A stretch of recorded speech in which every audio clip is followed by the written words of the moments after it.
Hmm. Ladies and gentlemen, welcome to College Football Time with Avery and Miguel. Avery, happy Tuesday. How are you? I'm good. It's a wonderful Tuesday. We coming out of this Labor Day holiday weekend, we had some wonderful football, and as always, it is a pleasure to be with you, Miguel. Likewise, my friend. So first we're gonna talk about is last night. We're gonna go in reverse. So let's talk about TCU versus UNC. Obviously, the biggest storyline has been Bill Belichick's first college football game. He's only the second coach to win a Super Bowl and coach at the college football level. And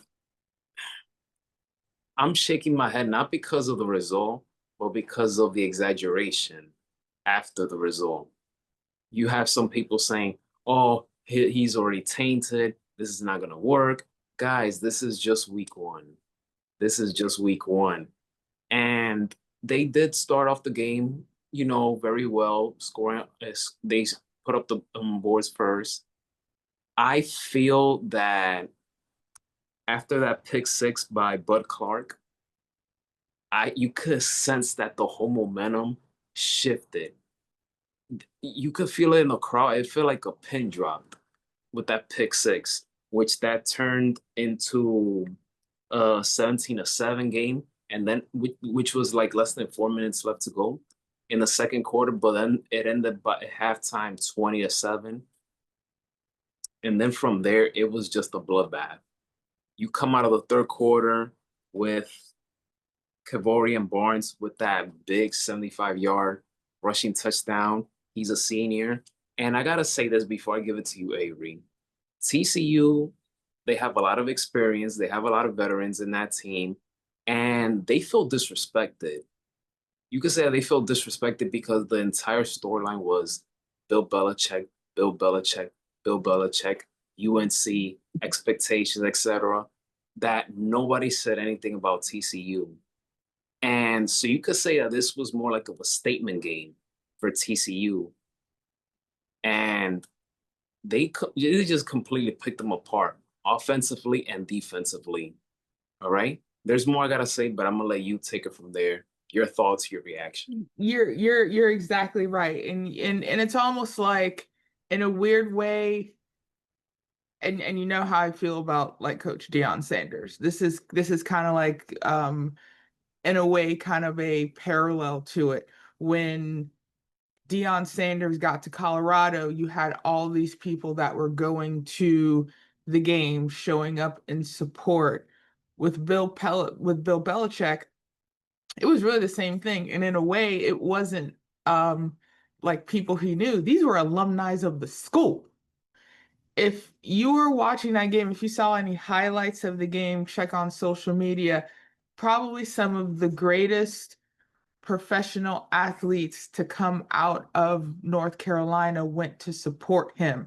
Michael Jordan was there, Mia Hamm was there, Lawrence Taylor was there. You had a lot of people come into support, not just their school, but the coach. And yeah, there was a lot of hype about Bill Belichick going to North Carolina to coach college football. And yeah, and you're right. It's just one game. With week one, those of us who are football fans, after this week, either we are riding high or we're going to therapy. And I support mental health therapy, especially during football season, because probably after this season, a lot of us are going to need it. But after week one, it's literally just week one. They had a really good start. TCU just pretty much kind of picked them apart coming out of the first half. And like anything, it's just game one. So now you go back to the drawing board. What worked? What didn't work? And that's what Coach Belichick is going to do for his players. There were some very good spots. I think the quarterback, Jake Johnson, I think there's something that there's potential there. There's potential there. And I think, especially being in the ACC, the Tar Heels are going to have opportunities to showcase what they can do. Now, granted, week one's over. If anything, especially when there's a lot of expectation, for this one, I want a bowl game. I know it's kind of a stretch if you've seen North Carolina's schedule, but my expectation is a bowl game for North Carolina. And it's going to be tough, but I think with the work ethic that Coach Belichick has already instilled in his players, I think it can be done. It's going to be rough, but I think it can be done. But one thing you definitely can say is the Horned Frogs of TCU, they came out and said, "Hey, it's great you're all for Coach Bill Belichick, but hey, we're here to play football and we're going to make a statement." Almost like how I know we're getting a big off topic. I know how like Tulane made a statement for Northwestern playing in New Orleans. So got to be careful about how you want to be perceived because otherwise it can come back to bite you, and its name is karma.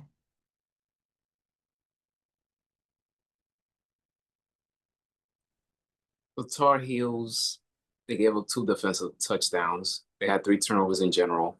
They were horrific on third down conversions. They went 1 for 10.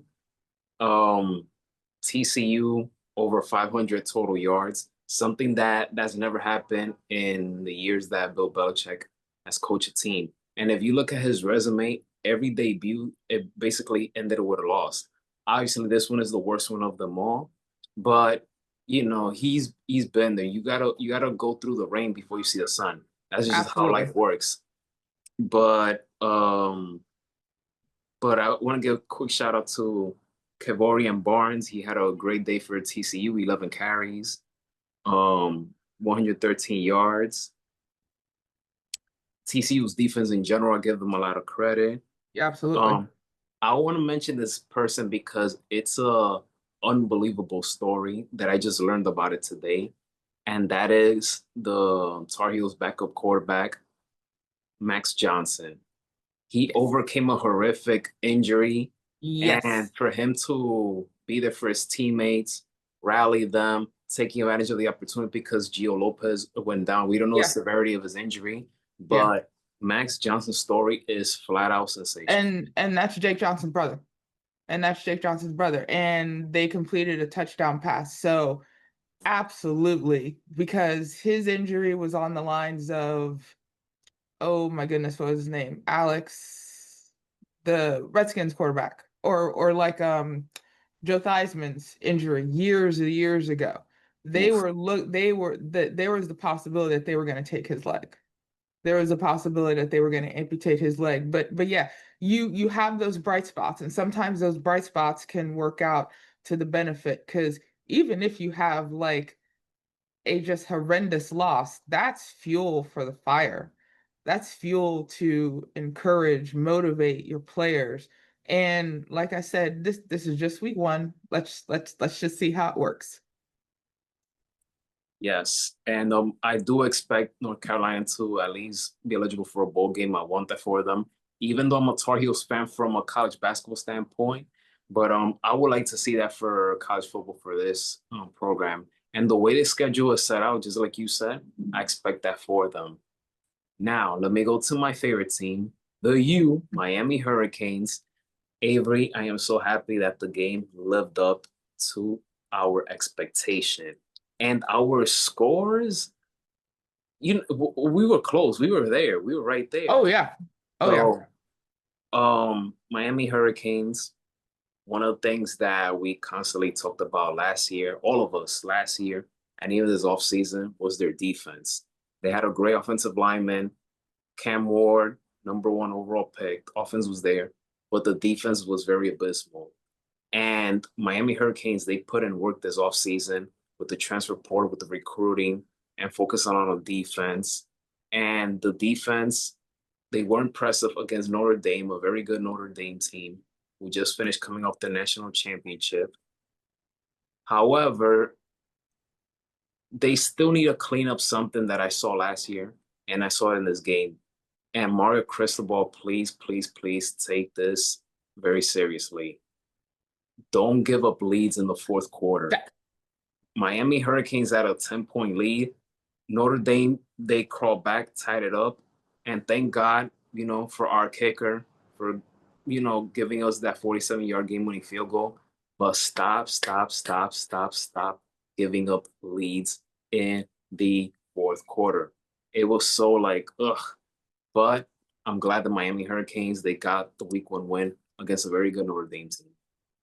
You're exactly right. This kind of been the Achilles heel of the Hurricanes. They could start off, like a shot, and they can be in control, and then all of a sudden you are giving your opponent the opportunity to come back. I was very impressed with the Miami Hurricanes, knowing that the Fighting Irish were coming off that fantastic national championship game against Ohio State, and yet they they prove that, especially because they just barely missed getting into the playoff, they wanted to prove at least, hey, give us a shot. Hey, make sure you look at us.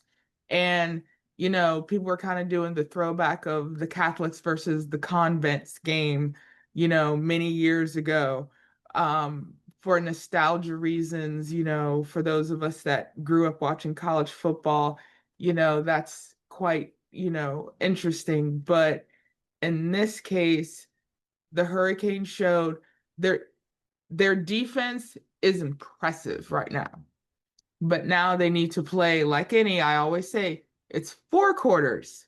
You play 60 minutes, not 55 and a half, not 52 minutes. You play 60 minutes of football. And if the Hurricanes can be reminded of that, to play a complete game of football, and it's not just the Hurricanes, there are a lot of teams that are guilty of this. If they can play a complete game of football, then it is going to work to their benefit, because again, the Hurricane schedule up until about game 5, because of this win, they have a lot of momentum. So by the end of September, I see them either being 4-1 or 5-0. The Notre Dame Fighting Irish, they like a couple of other teams that lost this week.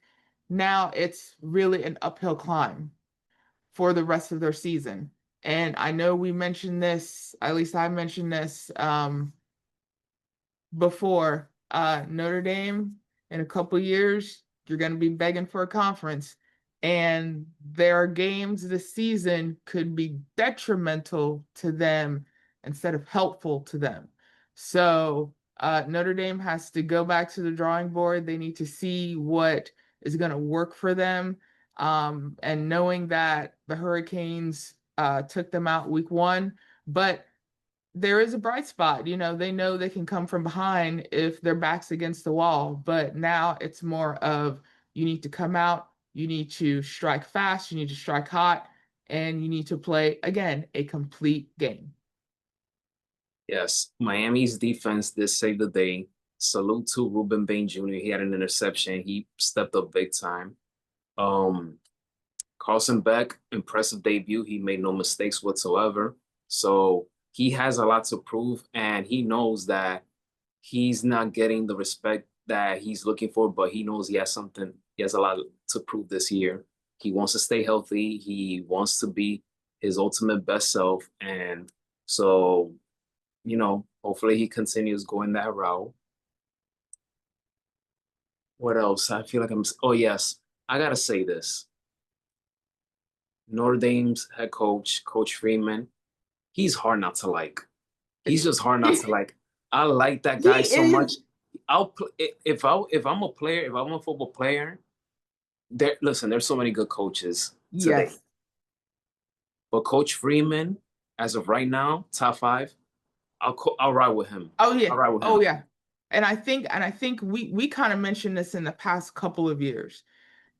if you have a head coach, and I'm also a proponent of, former football players, whether it be professional or they made their name in college football, going back to college to help these young men succeed, to make them better, for already something they have, it works. But also when you have these men who are just so darn likable, who are just, they're tapping into what these young men need. I'm probably sick of it. Deion Sanders is probably the first one. Coach Freeman is right there. Coach Freeman is also right there. There are a good many of coaches in college football that are just tapping in, and they are just helping these young men.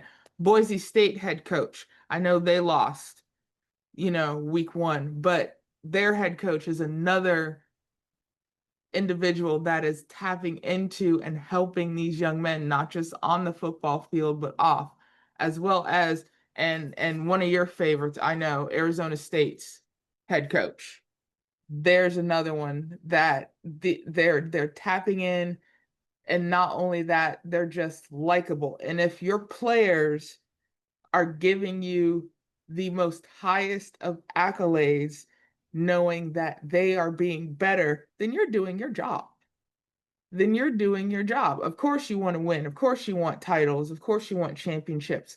But at the same time, is how are you encouraging and like and being just a part of these young men's lives? Like for us, it's our parents first, and then any other mentors that come through our lives. So for some of these young men that may have both parents, one parent, no parent, they could be a generational home, it could be grandparents with them.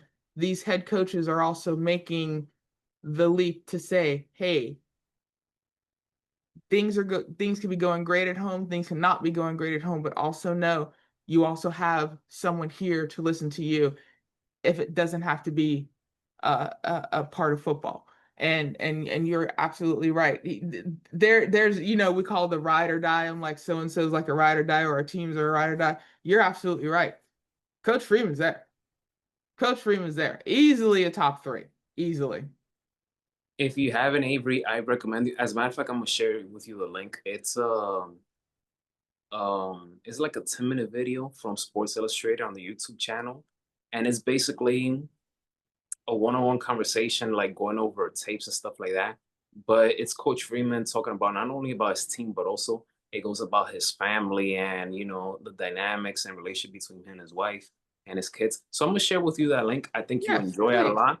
Um, you know, is we're talking about coaches that bring out the best out of players, not just on and off the field, but also that they're family men, they're family people. Those are the coaches that I love. That's why I'm a fan of him. I'm a fan of even other sports. Like I'm a fan of him, Dean Smith. God bless Dean Smith, one Oh, of my yes, favorite absolutely. coaches. Mike, Coach K. Oh, Um, yes. That there's he's just my personal so favorite. Yes, there's absolutely. He's just my so personal many. favorite. Yes. There's so many coaches that great leaders, no BS. They don't embarrass the team. Like coaches that are very team oriented and not focus on like the player that just wants me, like, give me the rock and I'll take you now. Those are the coaches that I admire. And honestly, as a person who's a leader like myself, I look for any kind of message, any kind of example of leaders, not just in the same, in any business aspect, even in sports. And I study and learn from all those guys. And I said, take out the good things that they do with their teams and I apply it to my own company. So salute to Coach Freeman. Even Absolutely. though Yes. as a Miami Hurricane fan, I highly admire Coach Freeman, and I do believe that there is gonna come a time, and hopefully it happens with Notre Dame. I feel that he will win a national title. I just feel it. I don't I know. I I feel it. I I think they're there too. They were close last year, and I was very impressed last year. You got to But keep him around for yeah, years. oh, Keep him around for absolutely. years. The momentum is there. the momentum is there. So all it is, you just keep up the momentum. And I completely agree with you. I give it, even though I'm given like, the conference that they need to buy into, in 3 years, give them another three. Their squad this year is fantastic. Their squad this year is fantastic, but it's gonna depend on how they play. It's gonna depend on how they play. But yeah, yeah, give them another 3 years. They'll be lifting a trophy. And it's going to be tough. This year's going to be tough because there's a team that has people talking. And even it has me thinking very clearly, okay, who can possibly win it all this year? And after what I saw in week one, and again, it was early in the season, but after I saw week one, and after listening to Lee Corso in his final show, LSU, LSU, what I saw they did against another good team like Clemson, but what I saw in that defensive lineman and how fast they were, I don't want to compare because you can't compare, but it gave me like some flashback memories of that 2000 Ravens team and how Oh, fast they got to the quarterback. So, oof, what I that honestly, Brian Kelly, this is arguably the best team he's ever had. Arguably, that LSU team is complete. If they stay healthy and if they play the way they play against Clemson for the rest of the season, they could be your national champions. And Lee Corso, in his final show, he got all of his 6 picks correct, and he predicted LSU to win it all in the national title game, and he picked LSU versus Penn State in the national title game. hey, So, hey, why not? And not only I was hoping we were gonna bring up Coach Corso, but not only that, not only did he pick teams that he either played for or coached for, but he got all six of his picks. And trust me, for a Bama fan who is sitting there and just being in awe, hearing Coach Corso choose the Seminoles, I said, you know what? The man played for them, so why not? But I go back to what you said. LSU, and during that game, if you watch that game, they were also bringing up the comparisons of that 2020 team with Joe Burrow and their national championship win. And at first I was like, okay, I get the comparison, but the more the game went on, I was like, you know what? This could be it. This could be it, because you're exactly right. And we've said it before. There are places in college football that are kind of the holy grail that you want to go to, but they're tough to play in. Playing in Death Valley is tough. Playing in Death Valley is tough. And LSU going into Death Valley and just taking control of Clemson. And in the first half, it was just kind of back and forth. But once they came out in the second half, LSU had Clemson's number. LSU had Clemson's number. Now, Clemson being ranked higher because they won the ACC title last year, I was like, okay. But now I'm going to say it one more time, and I've said it for the past couple years. Dabo Swinney, need to get yourself in gear. Every single year, there's a point where Clemson looks to be on that road for a national title. And then somewhere along the line in their schedule, they get beat. At this point, and it's kind of now that some of these teams have gotten beaten week one, because now all they can do is just go up from there. So Clemson got beat at home their first game. They now have no choice but to keep it to create some momentum in order to, in my opinion, already salvage a season. I know we said it's kind of week one, but Clemson has that repeated history of starting off very well and then just faltering. LSU now has a really good chance of just steamrolling everyone. And if their defense is just a good starting point right now, again, this works. And your comparison to the Ravens, that yes, I absolutely agree with it. I absolutely agree with it. Brian Kelly has got something good right now, and he needs to foster that.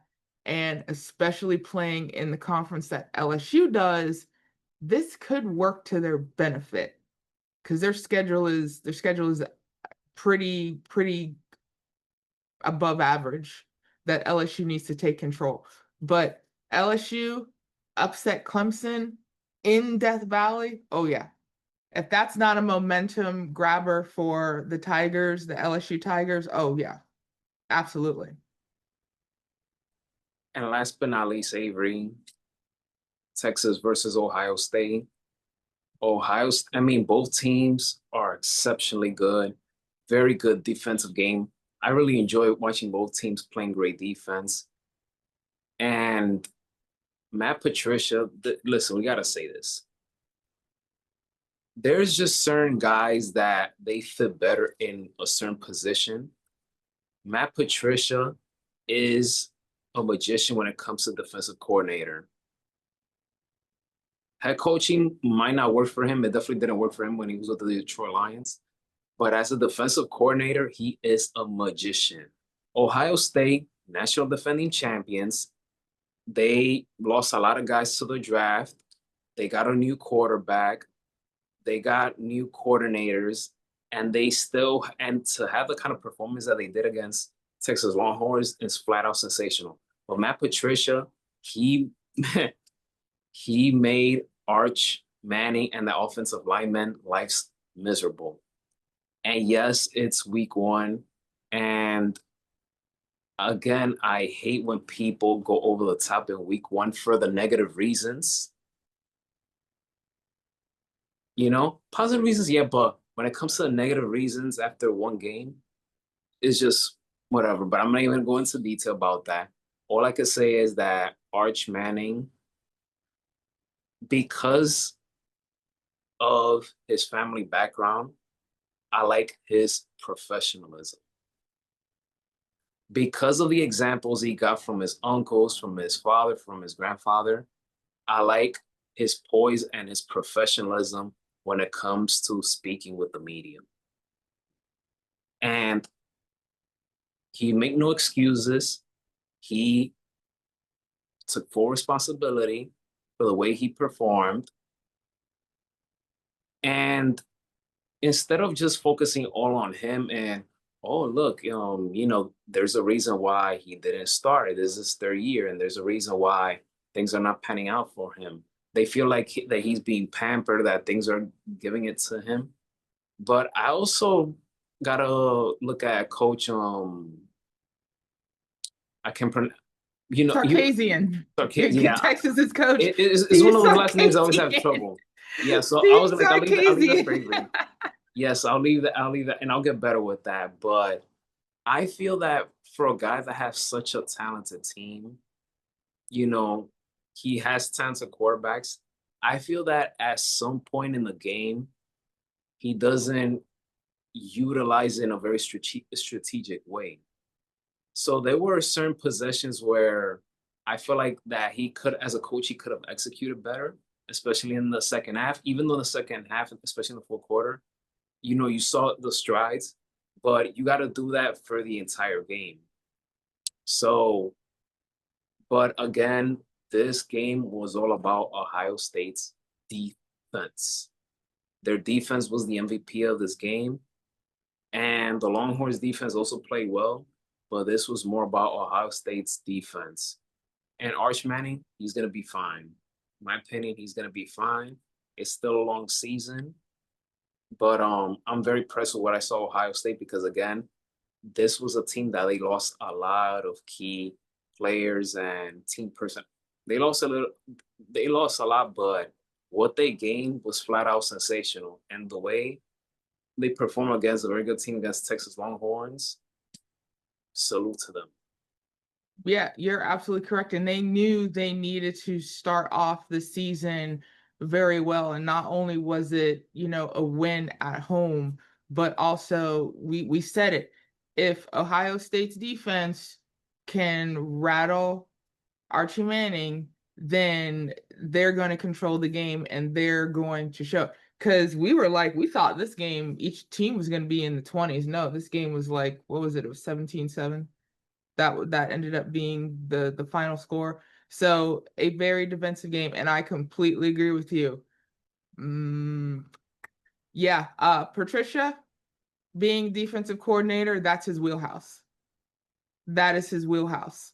You said it perfectly. There are some people who, granted, they want to be head coaches, but that might not be their destiny, if you will. Coordinators, I mean, if you're like Patricia was a very good defensive lineman during his career.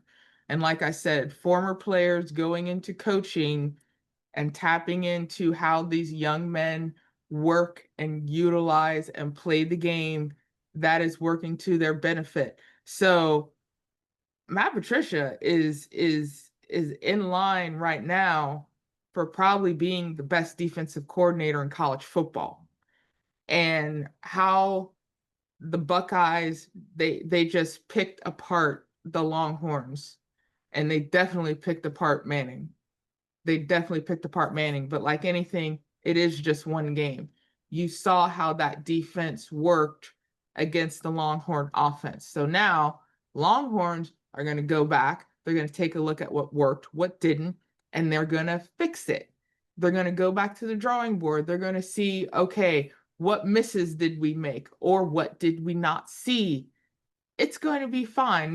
Just like we said with every week one game, loss, win, what have you, even though there's hype, even though the hype didn't pan out to be what it was, it's just we're just at week one. We're just at week one. At this point, college football season can only get better. If this was week one, imagine what week 8 is going to look like. So this was a very good week for a lot of teams, a lot of heartbreak for a lot of teams too. But this is all you do.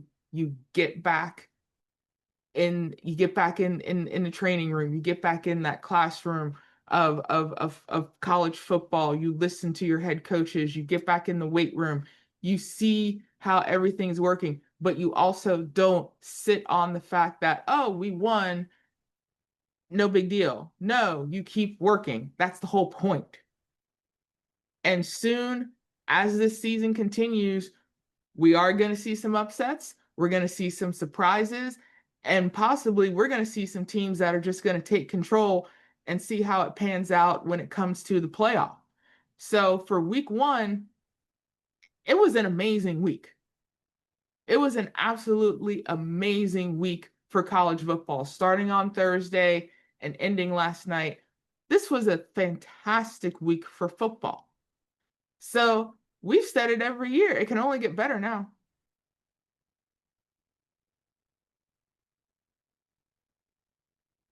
Well, Avery, I'll leave it right there. Guys, thank you for tuning in this um after week one reaction to what is one a fantastic week one. And stay tuned for either Thursday or Friday as we give our previews and predictions on the upcoming week 2 games. And like Avery said, it can only get better from here. Avery, thank you so much once again. Great day, great content. And if you guys enjoyed watching this video, please kindly give it a thumbs up. Hit that subscribe button. Share this video with anyone, family, friends, college football fans. And it's a very exciting time, September to remember. We have back to school, but for us, is welcome back football. So, guys, thank you for tuning in, and we'll see you Thursday or Friday for week 2 previews.